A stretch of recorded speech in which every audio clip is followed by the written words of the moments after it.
Hi friends, welcome to stand kid stories. First అయితే మన ఛానల్కి సబ్స్క్రైబ్ చేసుకోండి. 2025 సమ్మర్ వచ్చేసింది. మార్చ్ స్టార్ట్ అయిందంటే సమ్మర్ వచ్చేసినట్టే. ఫుల్ అంటే ఫుల్ వస్తుంది. ఫ్యాన్ ఎంత తిరిగినా వేస్టే. అందుకే మంచి బడ్జెట్లో మంచి సెగ్మెంట్స్ ఉన్న మంచి రేటింగ్స్ ఉన్న కూలర్స్ తీసుకోవాలి. So first of all coolers తీసుకోవాలంటే మీకు ఒక 3 థింగ్స్ తెలిసి ఉండాలి. ఫస్ట్ థింగ్ వచ్చేసి 2 టైప్స్ ఉంటాయి కూలర్స్లో. ఒకటి పర్సనల్ది, ఇంకొకటి డెజర్ట్ది. పర్సనల్ అంటే స్మాల్ చిన్న చిన్న రూమ్స్, షాప్స్ అవి ఇవి. డెజర్ట్ కూలర్స్ అంటే లార్జ్ హాల్స్ ఇవి అది. సెకండ్ థింగ్ వచ్చేసి కూలింగ్ ప్యాడ్స్ అన్నమాట. హనీకోమ్ ప్యాడ్స్ ఉంటాయి, వుడెన్ ప్యాడ్స్ ఉంటాయి. మీరు చెక్అవుట్ చేయండి. అమెజాన్ కానీ ఫ్లిప్కార్ట్ కానీ చూస్తూ ఉంటారు కదా. హనీకోమ్ ప్యాడ్స్ కూలర్సే ప్రిఫర్ చేసుకోండి. థర్డ్ వన్ వచ్చేసి మీ బడ్జెట్ అండర్ 7,000 అయితేనేమో ఓకే, 7,000, 6,000, 5,000లో కూడా హనీకోమ్ ప్యాడ్స్ వస్తాయి. ఇంకొక దాంట్లోనేమో వుడెన్ ఉంటాయి. కాకపోతే వుడెన్ ప్రిఫర్ చేయకండి.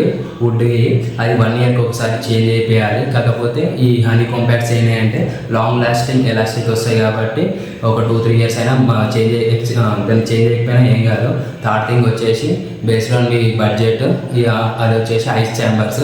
అన్ని కూలర్లకి ఐస్ ఛాంబర్స్ ప్యాడ్స్ రావు. ఐస్ ఛాంబర్స్ ఉండడం వల్ల యూజ్ ఏంటిదంటే ఇప్పుడు మనకు నార్మల్గా వచ్చే కూలింగ్ కన్నా 50% మోర్ ఎఫిషియన్సీ వస్తుంది. అందుకే ఈ 3 టైప్స్ తెలుసుకొని కూలర్స్ తీసుకోండి. నేను ఒక కూలర్ తీసుకున్నాను రీసెంట్గా 2025 అంటే మొన్న రీసెంట్గా తీసుకున్నాను. దాని గురించి ఫుల్ వీడియో నేను డిస్క్రిప్షన్లో ఇస్తాను, ఒకసారి వాచ్ చేయండి. అది వచ్చి కెన్స్టార్ వాళ్ళది.